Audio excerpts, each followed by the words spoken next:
please help us welcome up our final presenter for this section. Yes, you can do it now, Mr. Robert Franklin II. Thank you.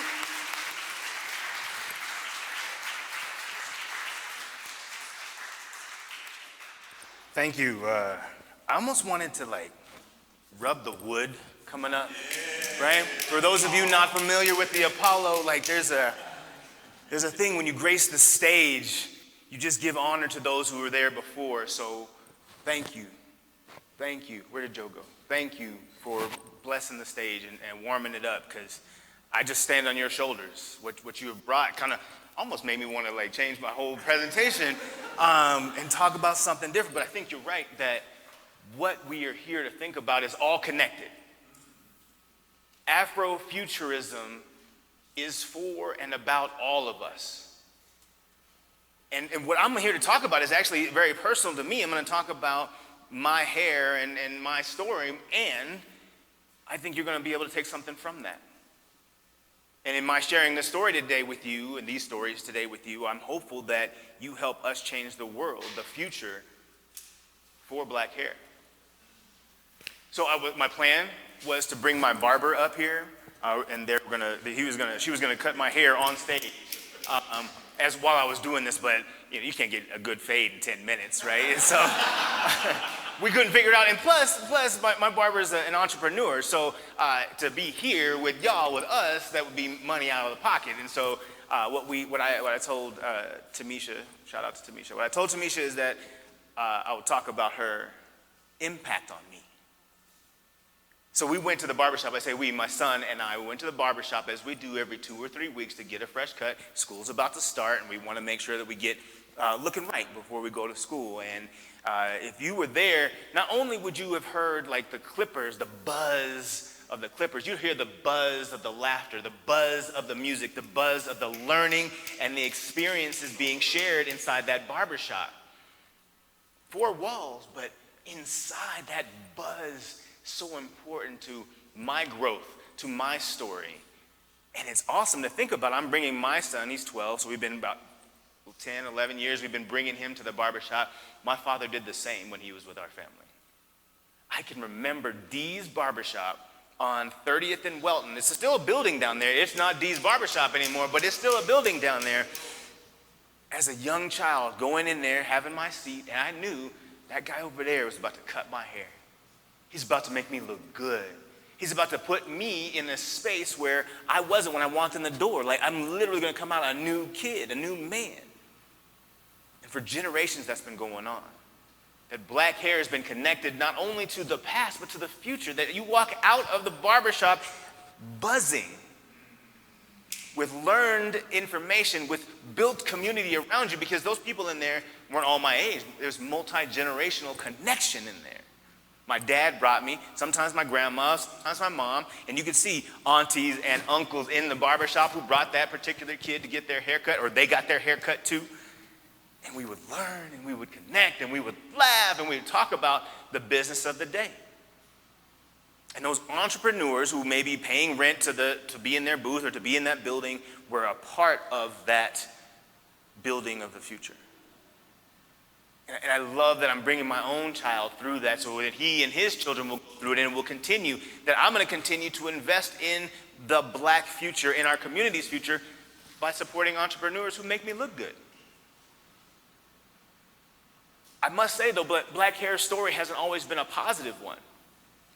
And a couple of us have said, check your history, because if you pay attention to the history of the diaspora, you know that black hair has been commoditized since black bodies have landed here.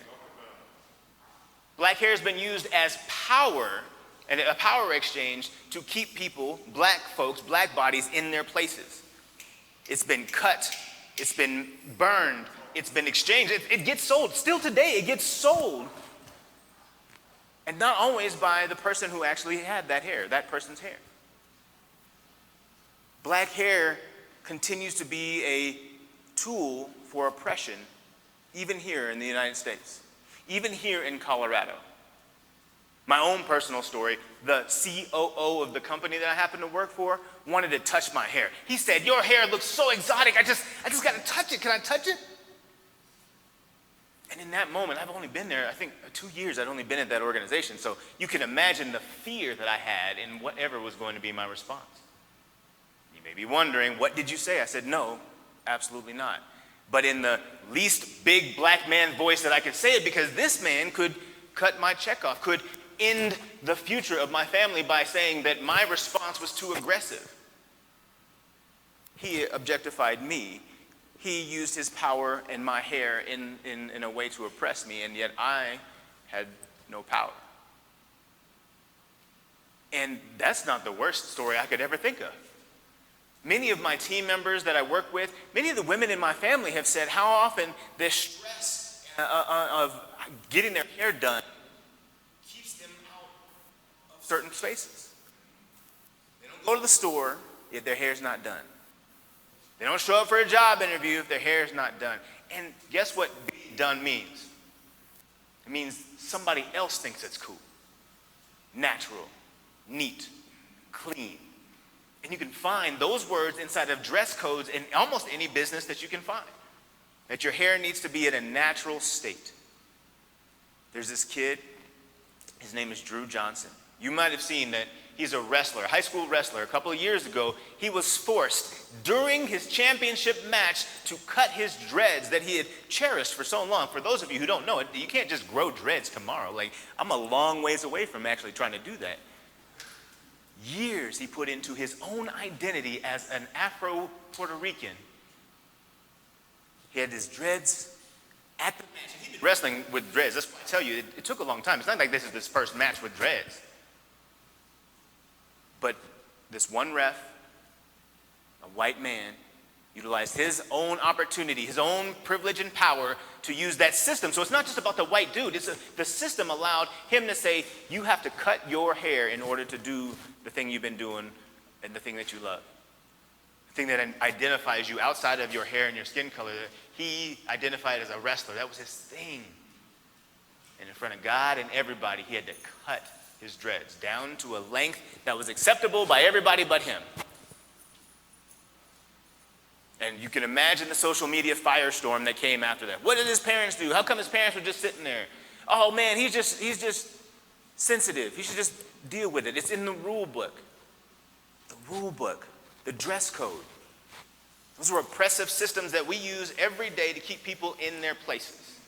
No matter what you come out of the barbershop with, there's a rule book that says whether or not that's okay. Not if I say it's okay, not if it makes me feel good, but if there's somebody who's at the top of the organization who wrote that policy who doesn't even know that the power of the barbershop is what makes me feel whole. So I want you to look at whatever organization that you happen to work at or a school. Check your dress code. What does it say about hair? And no matter what kind of hair you have, think about if I have black hair, what does this dress code say about me? If I had black hair, would I feel welcome in this space? Is this an inclusive policy? Is this one that considers all opportunities and all bodies? Or does it use it for power, like we've been doing for so many centuries? Now, it's not all bad news. I want to make sure I also put out some positivity also, right? The Crown Act, the legislation around creating a respectful and open world for natural hair is in all 14 states right now. It's legislation in 14 states since 2019. Now, 14 is not 50, so we've got some work to do. But in states like Colorado, you cannot be discriminated against because of how your hair looks.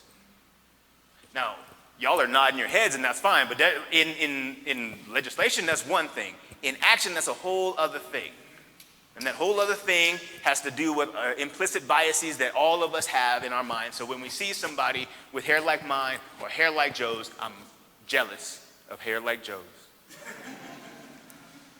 Your brain, yeah, see, I know, me too. Your brain has to say, that hair is okay with me. Or at the very least, your brain has to say, I might have a bias around hair, and I'm going to try to do the best I can to mitigate said biases. At the very least. It's not all bad. Recognizing the Crown Act is legislation that is undoing centuries of historical oppression, that makes me feel good. That makes me feel like Afrofuturism has a chance. Because it's in the books. It'll be in our history books. It's in our law books. We can point to it and say, you can't treat me this way. I have power because it's written down. And it's connected to hair. It's connected to my barbershop. The Montbello Organizing Committee here in Denver and the Colorado Black Health Collaborative have been working together to use those barbershops, to use that buzz to talk about more than just hair. Health, voter registration, educational policy. Certain mayoral candidates have to stop at the barbershop to get the vote. So if you want to know what can I do to forward Afrofuturism, I say invest in your local black barbershop. I don't have anything against Floyd's or Sport Clips or Great Clips. They won't touch this head. And there are reasons why some people go there. But if you want to lift the black community with your dollar, if you want to build multi-generational economies, visit your local black barbershop. And no matter what kind of hair you have, you will be welcomed. There will be a chair for you. You may have to wait a while, but there will be a chair for you. And you get to be a part of what is a powerful, anti-oppressive, anti-racist future. All because of a nice cut. Thank you.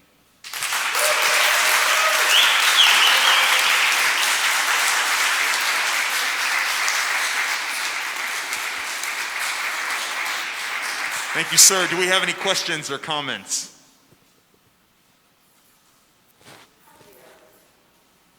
Oh, hold on. Dr. Ella Maria Ray just walked in the building.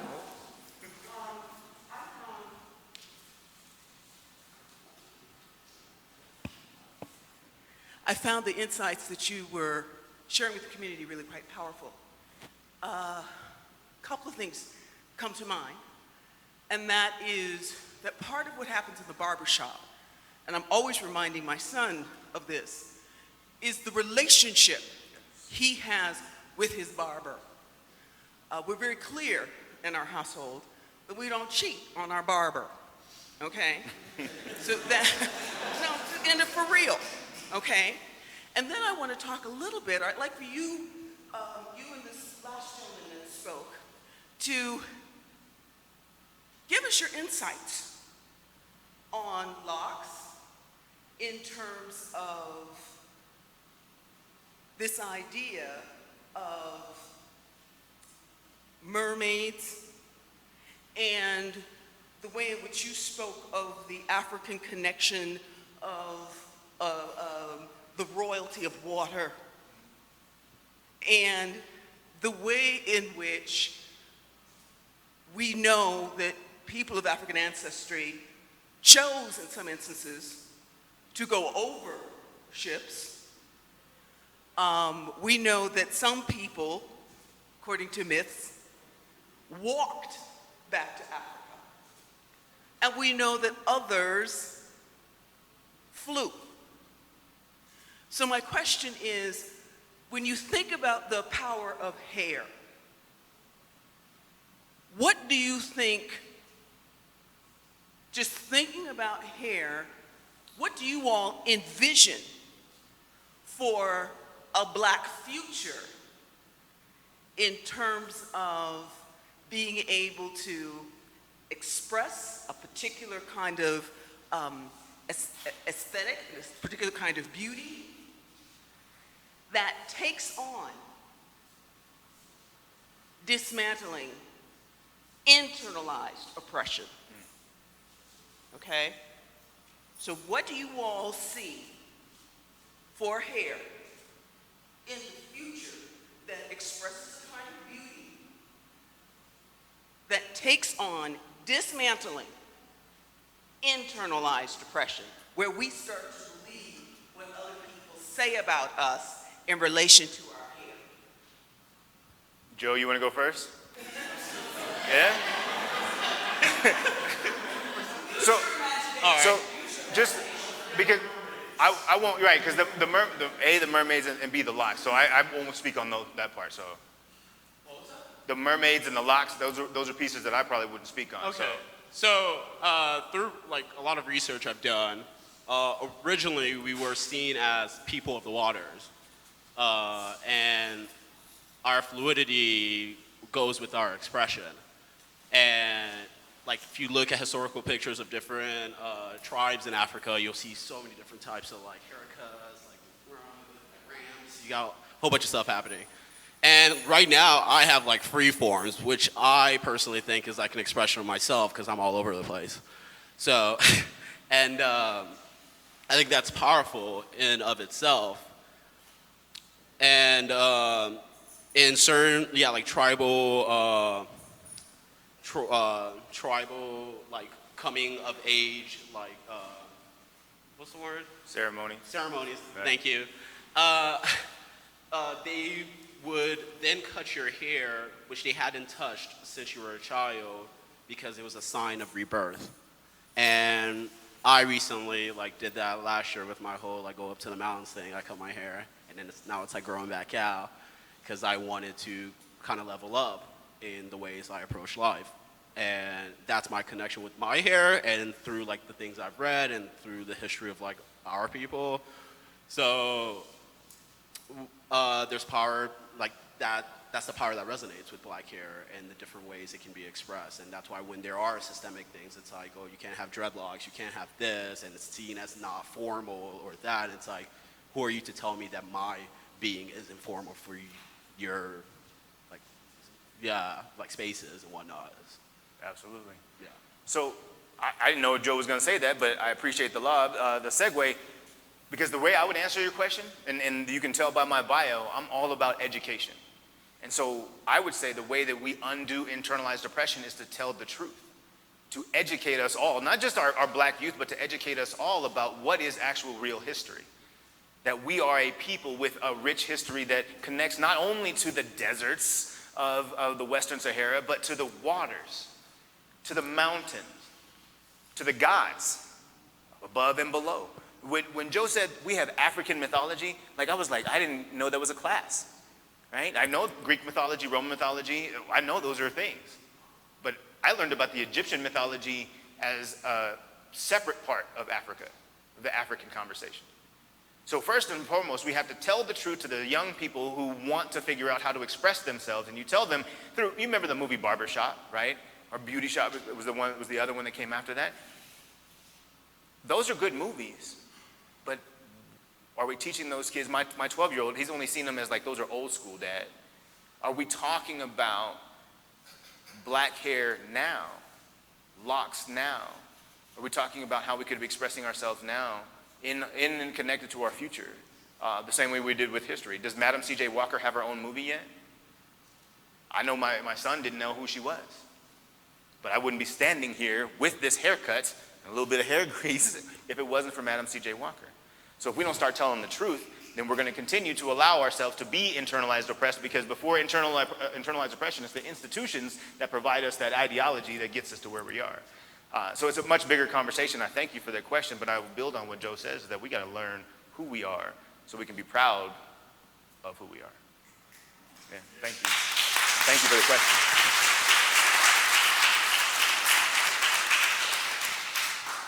Anyone else?